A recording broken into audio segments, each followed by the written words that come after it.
बिस्मिल्लाहिर्रहमानिर्रहीम। अस्सलाम वालेकुम। उम्मीद करता हूँ आप सब ठीक ठाक होंगे, खैरियत से होंगे। आज की वीडियो यूएस से स्टूडेंट वीज़ा इंटरव्यू के बारे में है। स्टूडेंट वीज़ा इंटरव्यू के लिहाज से हम 4 ऐसे क्वेश्चन के बारे में बात करेंगे जो कि बहुत ही इम्पोर्टेंट हैं और जिन पर आपका वीज़ा जो है बेस कर रहा होता है या रिलाई कर रहा होता है। तो वो जो 4 क्वेश्चंस हैं उनमें सबसे पहले आता है कि वाई दिस यूनिवर्सिटी। जो सबसे पहले और मेन इम्पोर्टेंट क्वेश्चंस होता है वो होता है वाई दिस यूनिवर्सिटी, या फिर यूनिवर्सिटी का नाम लेकर आपसे पूछ सकते हैं। वर्डिंग थोड़ी सी चेंज हो सकती है लेकिन क्वेश्चन सेम ही रहता है। उसके अलावा सेकंड क्वेश्चन होता है हु इज़ योर स्पॉन्सर, या फिर इसमें वो आपसे क्वेश्चन पूछ सकते हैं who is going to bear your financial expense, who is going to pay for your education.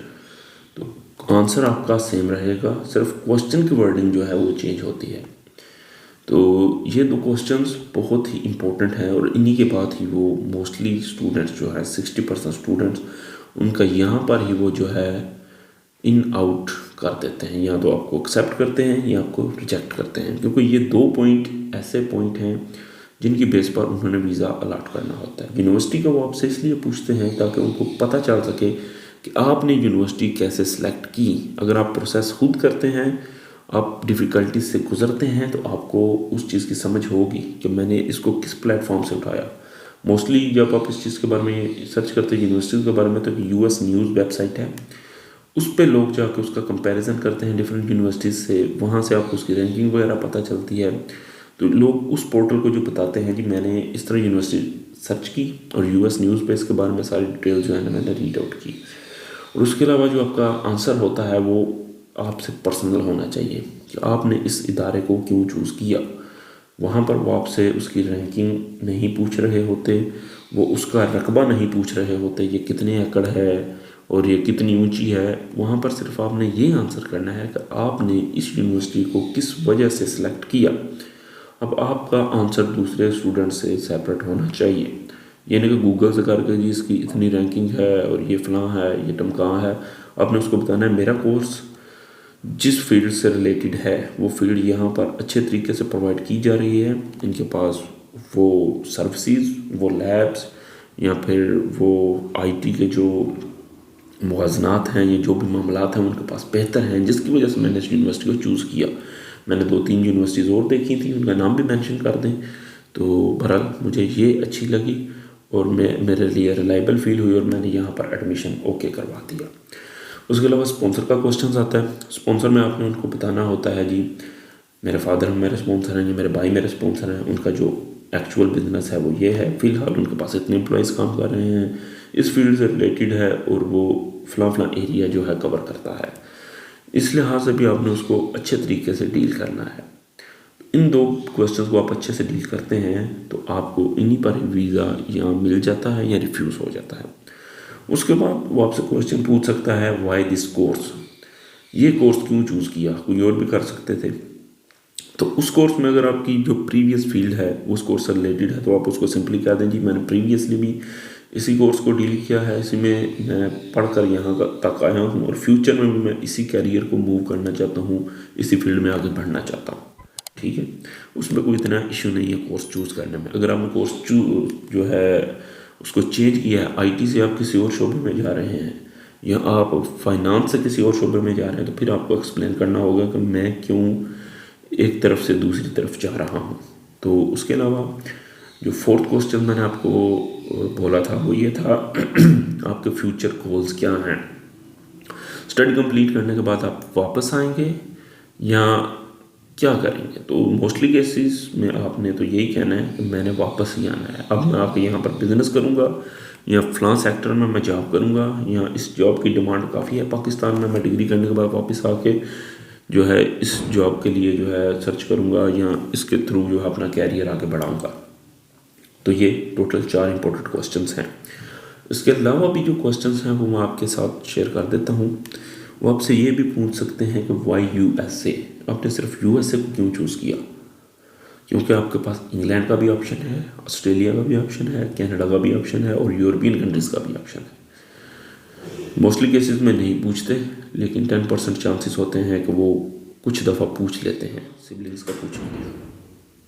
Siblings में आपसे वो उनके प्रोफेशन का पूछ सकते हैं, एक्टिविटीज़ का पूछ सकते हैं कि वो स्टडी कर रहे हैं, किसी प्रोफेशन में है, या उनके अर्निंग रिसोर्सेज क्या हैं। उस क्वेश्चंस को वो आगे बढ़ा सकते हैं। लेकिन ये बहुत कम केसेस में मैंने होते देखा है कि इतना लंबा इंटरव्यू हो। इंटरव्यू यूएस का 2 से 3 मिनट में ख़त्म हो जाता है। उसके अलावा अगर आप अपनी वर्क हिस्ट्री शेयर करते हैं या खुद को एक एज एन एम्प्लॉय प्रेजेंट करते हैं, फिर वो आपसे आपकी ऑर्गेनाइजेशन के बारे में पूछेंगे, आपके एम्प्लॉयज़ के बारे में जो आपके साथ वर्क कर रहे हैं, और उसके अलावा आपकी जो उसकी लोकेशन होगी ऑर्गेनाइजेशन की, उसके बारे में पूछ सकते हैं। आपने जो यूनिवर्सिटी चूज़ की है यूएसए में, उसके बारे में पूछ सकते हैं। लेकिन वो चीज़ें आपको सिर्फ डिस्ट्रैक्ट करने के लिए, पजल करने के लिए होती हैं, वरना वो जो 2 क्वेश्चन मैंने सबसे पहले आपके साथ शेयर किए वो ही मेन इंपॉर्टेंट क्वेश्चंस होते हैं। अब लास्ट में आपके साथ एक छोटा सा एक्सपीरियंस शेयर करता हूँ एक लड़के का, जिसका कॉलेज में जो है एडमिशन हुआ, और उन्होंने मेरे साथ इंस्टाग्राम पे जो है कनेक्ट किया। उन्होंने मुझसे पूछा जी कि इस तरह मेरा कॉलेज में एडमिशन हो चुका है, I-20 आ चुका है, सर्विस फी पेड है, और मेरा जो वीज़ा इंटरव्यू है वो भी आने वाला है, तो क्या मेरा इंटरव्यू पास हो सकता है या नहीं। अब ये चीज़ आपको कोई भी नहीं कह सकता, ना कोई कंसल्टेंट जी आपका कॉलेज है, आपका जी 99% रिजेक्ट है। तो मैंने उनको बोला जी आप पे डिपेंड करता है, आपके इंटरव्यू पे डिपेंड करता है, अच्छे तरीके से डील करें, उनको ऐसे आंसर्स दें जो कि आपके डिफरेंट हों, तो आपका वीज़ा अप्रूव भी हो सकता है, क्योंकि सब कुछ वीज़ा ऑफिसर पर डिपेंड करता है। तो उन्होंने बाद में फिर अपना एक्सपीरियंस मेरे साथ शेयर किया मैसेजेस पे। उन्होंने कहा जी मैं गया, तो उसने मुझे पूछा जी आप यूनिवर्सिटी या स्कूल कॉलेज क्यों चूज़ कर रहे हैं, यूनिवर्सिटी क्यों नहीं चूज़ की।